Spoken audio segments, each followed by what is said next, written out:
Michigan, a 24-year-old Hindu lady, came from a very lowly background. When she was a youngster, her family frequently lacked adequate food, and the majority of the goods they purchased were pre-owned or used. Despite this, she was always incredibly sympathetic and never chastised them for anything, in contrast to many other kids who gripe and blame their parents for not granting them the comforts they want. Conversely, she was always there to support them, and even as a small child, she made it her mission to escape poverty so that she could provide a higher standard of living for her children. Welcome to USA Stories channel. Do not forget to subscribe and activate the bell button to receive all new updates. Now let's go to the story. Mates, Mishka was an exceptionally intelligent kid who always outperformed her peers in the classroom and excelled in her subjects. She genuinely wanted to remain home and read and study, even if her buddies went out to play. She enjoyed reading and science, and she knew that the information she gained from these subjects would help her forge the road that would ultimately bring her to her ideal destination. She was able to secure a scholarship at a nationally recognized institution following her high school graduation, which paid for all of her course costs. In record time, she graduated with honors, and immediately upon receiving her degree, she sent her resume to a reputable corporation seeking new hires. The young woman's enormous potential was seen by the company's director, Yamiris Kateri, who employed her right away. A few months later, Mishka was promoted to a higher job where she was paid enough to live comfortably and forget about her days of poverty because of her unwavering efficiency and discipline. Her coworkers soon started discussing the young woman's peculiar behavior. She always brought homemade food rather than, like most of them, going to restaurants for lunch and amusing herself at bars and shopping centers to decompress from the stress of work. She virtually always wore the same outfits, and whenever she went outside, she went to an ancient park with free admission. They claimed, "She's a miser who doesn't even spend on a new pair of shoes," as they all knew that she could afford a few indulgences with her earnings without having a significant negative impact on her economy. Eventually, the director heard the outrageous remarks. He informed everyone they could all spend their money as they saw fit, hoping to cauterize the talk. But in secret, he was really interested in this strange behavior of his worker, and if it hadn't been for that night, he had to remain late at work due to a meeting. He would have been tempted to call her cheap. When Yamiris descended the steps to the parking lot on Friday, the sun had already set. He saw that one of the lights was still on as he passed the ground-level office windows. He was curious since it was out of the ordinary for a worker to remain late on the last day of the work week.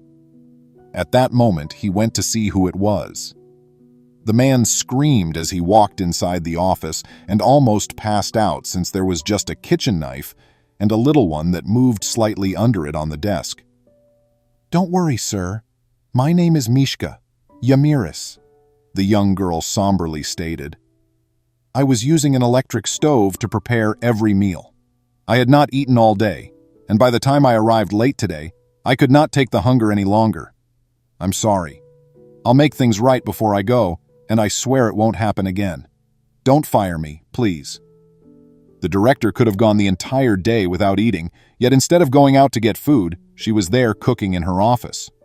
He didn't understand how a management of his firm had only lately gotten his fortnightly salary. "I accept your apology, of course," he said. But before she could act in such a manner, she needed to tell him what was going on in her life. She requested him to sit down while still blushing shamefully, and then she started telling the story. "Well, my father, who was the family provider, regrettably passed suddenly just before I was 16 and ready to graduate from high school. Even though he had always lived a fairly modest existence, after that, things were rather tough. I had to be looked after by my 3 younger brothers since they were still quite little. I barely gave my mother enough time to finish making some more of the shoddy clothing they sold for a few pennies on the street. In order to support them at the time, I sought for a part-time job to combine with my studies. I arrived to the city having barely received my degree. How do you know that's where you can obtain better job offers and more respectable wages? Like my mother, my brothers, who are still in school, require proper nutrition, school materials, and uniforms. To be able to continue caring for them, she has to have a lot of strength. I send them more than half of my money so they may pay for the expenditures because of this, and I use the remaining amount to pay for my living expenses and basic necessities," the young woman stated. "I owe my parents a great deal for giving me life, for always making the ultimate sacrifice to ensure that I had a good upbringing, and for giving me all the love and confidence in the world. This is what I've set out to do. You can't imagine how many times I witnessed them leaving their plates empty in order to fill ours. I will not let them go without anything at all as long as I live. You know, my younger brothers tell me I'm an example to follow, and they constantly pitch in and help out around the house, even if they aren't old enough to work yet. We're so proud of them," she said in closing, clearly expressing how deeply this touched her. Gamarius was unable to contain his tears. He was affected to hear such heartfelt comments, and he also felt happy that such a young woman, who embraced such responsibility with a noble and mature attitude, was on his team. Everyone says that helping children when they're young is the right thing to do, but nobody ever brings up the idea that as we get older, support should be given to each other as well. And we should be the ones to care for them with the same love as they age, the employee remarked with excitement as she gathered her belongings.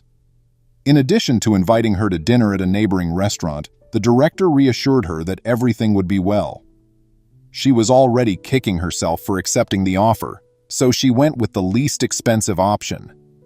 Mishka's words an example of what it meant to love our family, as well as when we should be thankful for our parents and their priceless sacrifices, changed their perspective on life and the ideals they should impart in society. Yamiris, seeing she had the abilities to handle any role assigned to her, pledged to support her going forward and awarded her a fresh promotion. Friends, this really makes us think carefully about the negative views we occasionally harbor about our parents. We forget all of their love and sacrifices when we are influenced by whims or little things. In a selfless way, there is no better way to show someone you love them than to show them how much we appreciate everything they have done for us when they most need it. It also makes it obvious that you should always know someone's past before passing judgment.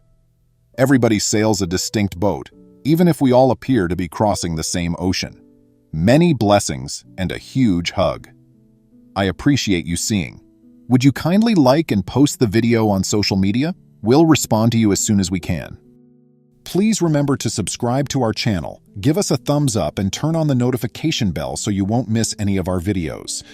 If you enjoyed the tale, the next video that plays on your screen will probably move you too.